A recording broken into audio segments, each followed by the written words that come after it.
Hello प्यारे बच्चों, Lakshman classes में आपका स्वागत है। हम लोग पढ़ रहे हैं कक्षा 10 की विज्ञान और चैप्टर है हमारा मेटल एंड नॉन मेटल, धातु एवं अधातु। बेटा इसमें हम देख रहे हैं इंडेक्स्ड क्वेश्चन जो हमारी एनसीईआरटी बुक के पेज नंबर 51 पे दिए हुए हैं। तो इसमें पहला क्वेश्चन दिया हुआ है, सोडियम को केरोसिन ऑयल में डुबोकर क्यों रखा जाता है।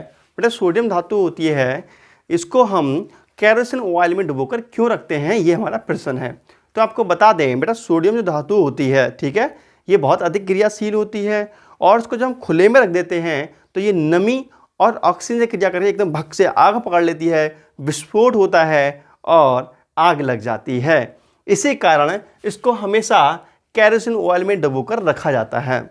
ठीक है, ये इसका आंसर हो गया।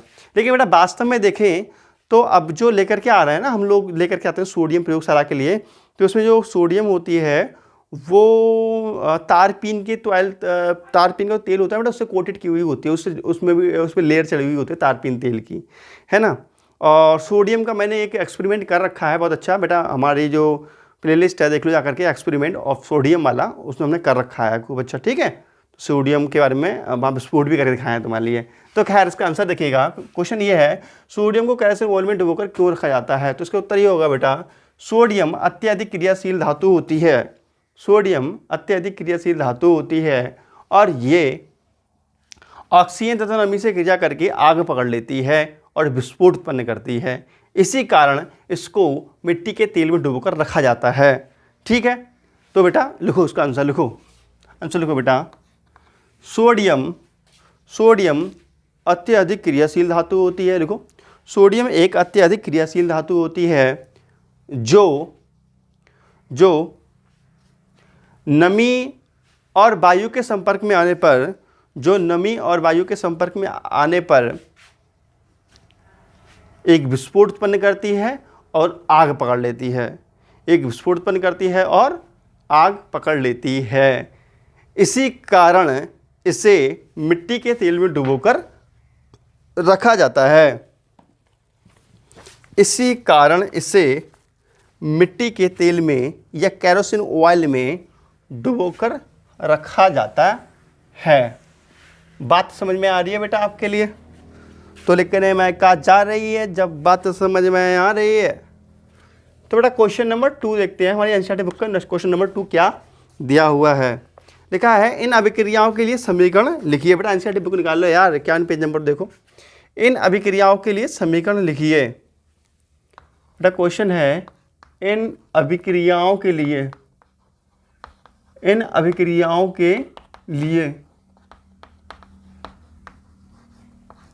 समीकरण लिखो। समीकरण लिखिए। तो पहली दी हुई है बेटा, इसमें फर्स्ट है भाप के साथ अभिक्रिया। ठीक है, भाप के साथ अभिक्रिया, भाप के साथ आयरन की अभिक्रिया, भाप के साथ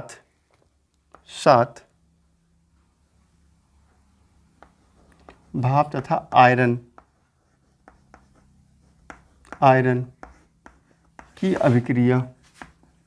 बुक में देख लेना बेटा क्वेश्चन। ठीक है, देखते हैं बेटा इसका आंसर क्या होगा। ये क्वेश्चन है, अब इसका आंसर देखते हैं बेटा। भाप का सूत्र क्या होता है? H2O।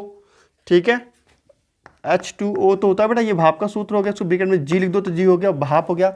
ये H2O जल का होता है, ब्रैकेट में G लिख दिया, G फॉर गैस, मतलब भाप हो गई है। ठीक है, अब बेटा इसकी क्रिया करा रहे हैं हम Fe से। तो 3Fe से हम जब क्रिया कराएंगे, ये सॉलिड फॉर्म में होता है, Fe मतलब लोहा होता है बेटा। ठीक है, तो प्राप्त होगा हमारे लिए Fe3O4, ये सॉलिड फॉर्म में होगा और प्लस यहाँ से हाइड्रोजन गैस निकल जाएगी।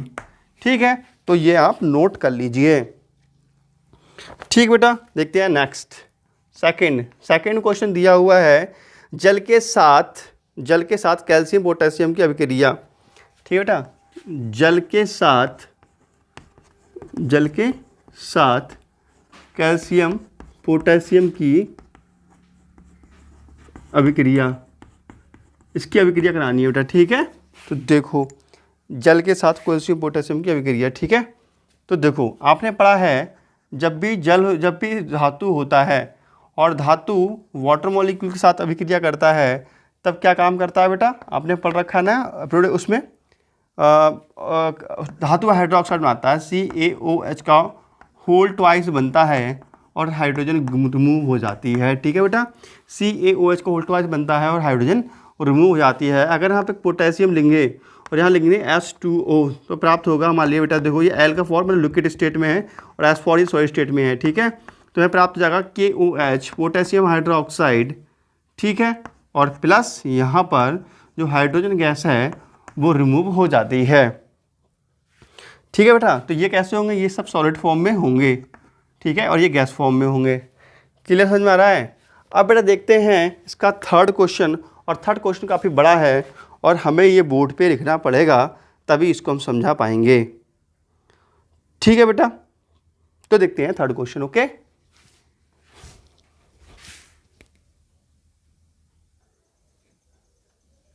तो बेटा क्वेश्चन नंबर 3 देखते हैं, और क्वेश्चन नंबर 3 बहुत ही बड़ा है, इसको तो बोर्ड पे लिखने में भी प्रॉब्लम हो रही है।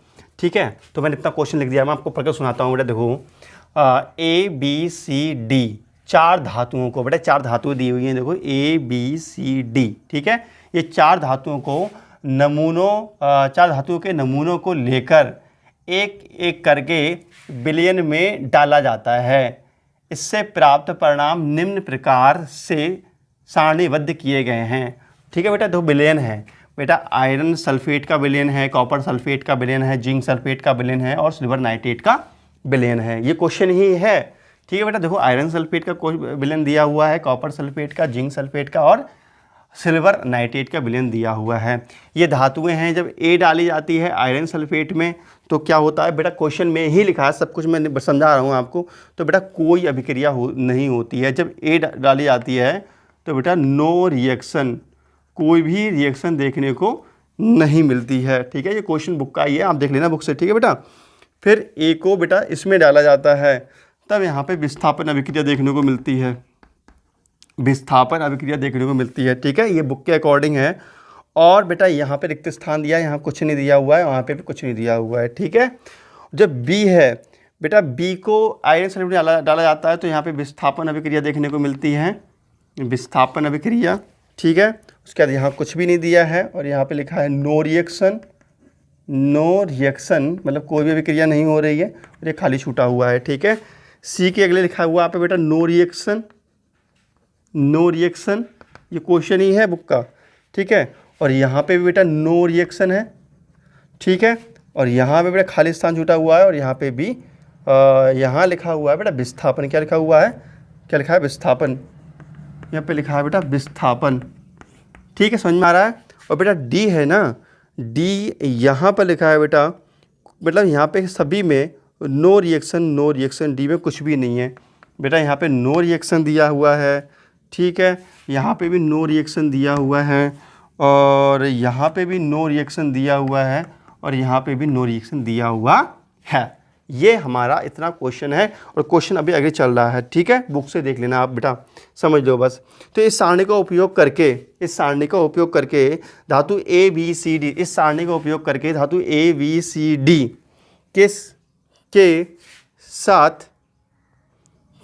के साथ निम्न प्रश्नों के उत्तर दीजिए।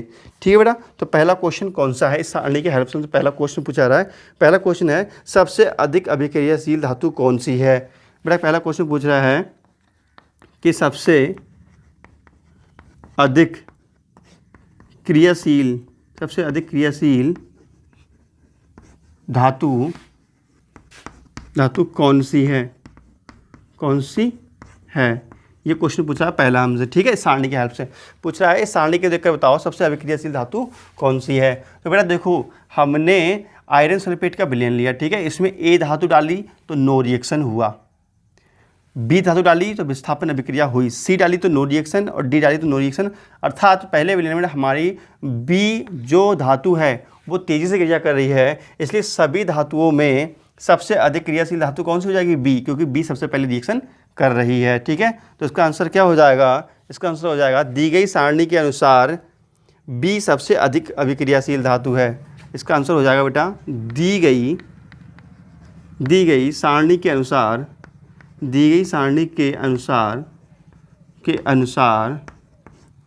B सबसे अधिक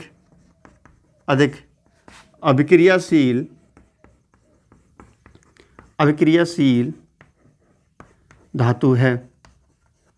समझ में आया? ये हो गया आंसर, पहले क्वेश्चन का आंसर। ठीक है बेटा, इसमें फिर दूसरा क्वेश्चन पूछा गया है। ठीक है, दूसरा क्वेश्चन पूछा गया है बेटा। तो दूसरा क्वेश्चन तभी समझा पाएंगे जब इसको थोड़ा सा मिटा देंगे। ठीक है, अब देखते हैं दूसरा क्वेश्चन क्या पूछा गया है बेटा। दूसरा क्वेश्चन पूछा गया है कि सेकंड क्वेश्चन में लिख लेना, बता दे रहा हूँ बेटा। ठीक है, धातु बी को बेटा, धातु ये है बी। ठीक है, धातु बी को कॉपर सल्फेट के विलयन में डाला जाए तो क्या होगा। बेटा देखो, धातु बी को अगर कॉपर सल्फेट के विलयन में डाला जाए तो क्या होगा। देखो बेटा क्या होगा, धातु बी को कॉपर सल्फेट में, तो बेटा यहाँ कुछ है ही नहीं, क्या यहाँ पर रिक्त स्थान है बेटा। तो बेटा क्या होगा ये हमसे पूछ रहा है। धातु बी को अगर कॉपर सल्फेट के विलयन में डाला जाए तो क्या होगा। तो बेटा यहाँ पे विस्थापन ही होगा। ठीक है, यहाँ पे क्योंकि ऊपर विस्थापन हो रहा है ए का डालने पर, तो यहाँ पे भी क्या होगा, इसका विस्थापन होगा। लिखा है धातु बी को कॉपर सल्फेट के विलयन में डाला जाए तो क्या होगा। तो बेटा क्या होगा, यहाँ पे विस्थापन ही हो। तो लिखा है धातु बी को कॉपर सल्फेट के विलयन में डाला जाए तो क्या होगा। ठीक है, जब धातु बी को कॉपर सल्फेट के विलयन में डाला जाता है तो विस्थापन अभिक्रिया होती है। तो बेटा क्या होगा, यहाँ पर क्या होगा, विस्थापन होगा, विस्थापन। ठीक है, तो इसका आंसर क्या हो जाएगा बेटा, धातु बी को कॉपर सल्फेट, ठीक है, कॉपर सल्फेट के विलयन में डालने पर विस्थापन अभिक्रिया होती है, विस्थापन अभिक्रिया होगी, यह विस्थापन अभिक्रिया होती है। ठीक है, थर्ड क्वेश्चन बड़ा क्लियर समझ में आ रहा है आप लोगों के। ठीक है, मैं इसी के हेल्प से बता रहा हूँ आपके लिए सब कुछ। थर्ड क्वेश्चन देखते हैं। थर्ड क्वेश्चन में पूछ रहा है कि थर्ड क्वेश्चन पूछ रहा है धातु A B C D, question पूछ रहा है बेटा, धातु A V C and D, धातु ए बी सी डी को अभिक्रियाशीलता के घटते हुए क्रम में लिखिए। ठीक है, तो बेटा यहाँ अभिक्रिया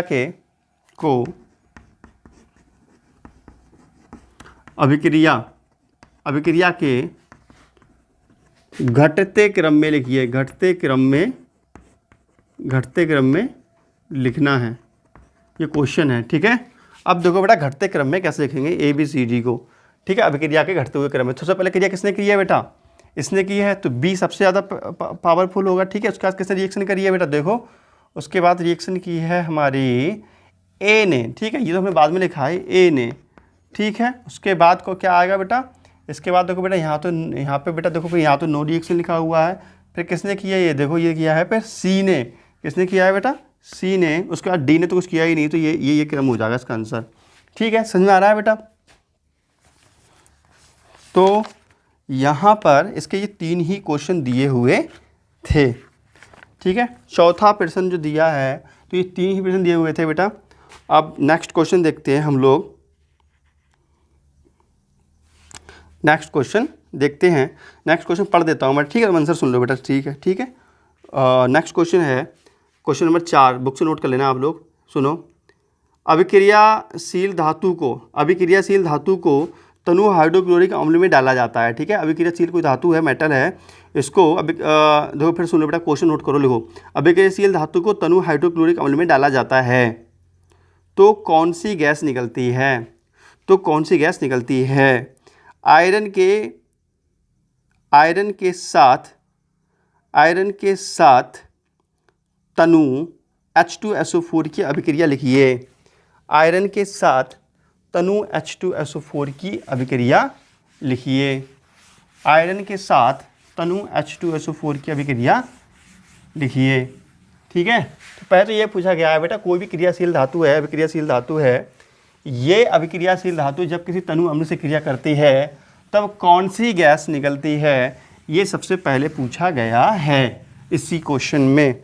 ठीक है बेटा, क्वेश्चन में पूछा गया है, सबसे पहली बात पूछी गई है कि जब कोई भी धातु, जब कोई भी एक्टिव धातु, बेटा तीसरा क्वेश्चन है, तीसरे का उत्तर देखो बेटा, पहला उत्तर पहले पूछा गया है, पहले प्रश्न पूछा गया है कि अभिक्रियाशील धातु को तनु हाइड्रोक्लोरिक अम्ल में डाला जाता है तो कौन सी गैस निकलती है। ठीक है, तो अभिक्रियाशील धातु है बेटा, कोई भी अभिक्रियाशील धातु है, इसको तनु हाइड्रोक्लोरिक अम्ल में डालते हैं। कैसा? तनु हाइड्रोक्लोरिक अम्ल में डालते हैं तो बेटा सीधी सी बात है कि हाइड्रोजन गैस निकलती है, और ये हम पढ़ भी चुके हैं विद्युत रासायनिक श्रेणी में। ठीक है, क्योंकि हाइड्रोजन से H से ऊपर ही जितनी धातु होती हैं वो अम्ल से क्रिया करके हाइड्रोजन गैस स्थापित करती हैं। तो यही पूछा गया है कि एक सक्रिय धातु है, इसको हम तनु हाइड्रोक्लोरिक अम्ल डालते हैं तो कौन सी गैस निकलेगी, कौन सी गैस निकलेगी बेटा? इसका आंसर हो जाएगा हाइड्रोजन गैस निकलती है। ठीक है, तो लिखो आंसर नंबर 1 लिखो बेटा, लिखो तनु हाइड्रोक्लोरिक अम्ल में जब तनु हाइड्रोक्लोरिक अम्ल में अभिक्रियाशील धातु डालते हैं तब हाइड्रोजन गैस निकलती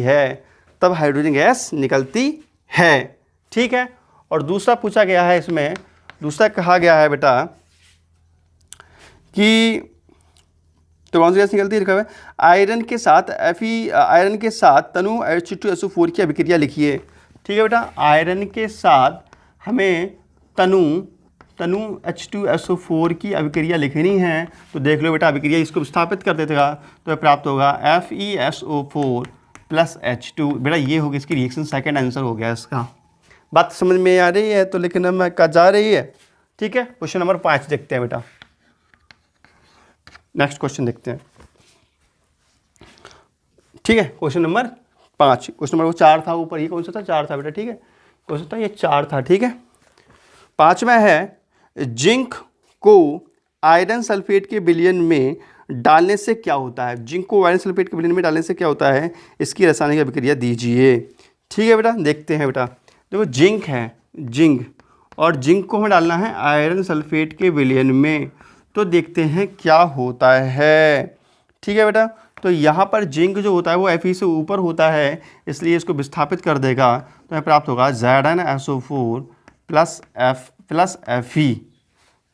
Fe। ठीक है, तो इसकी रासायनिक समीकरण दीजिए। तो बेटा तो देखा क्या होता है, इसके रासायनिक समीकरण दीजिए। ठीक है, तो बेटा इसका आंसर हो जाएगा बेटा जिंक सल्फेट प्राप्त होता है। ठीक है, उसके क्या रासायनिक समीकरण दीजिए, तो ये होगी बेटा रासायनिक समीकरण। ठीक है, ये इसका आंसर हो गया। क्लियर? तो बेटा अब अपना देखेंगे आयनिक कंपाउंड, वो भी देखेंगे नेक्स्ट लेक्चर में। वीडियो अच्छी लगी हो तो लाइक, चैनल करिए सब्सक्राइब। तो बेटा कमेंट कर बताइए आपको कैसी लग रही है। Okay, bye bye.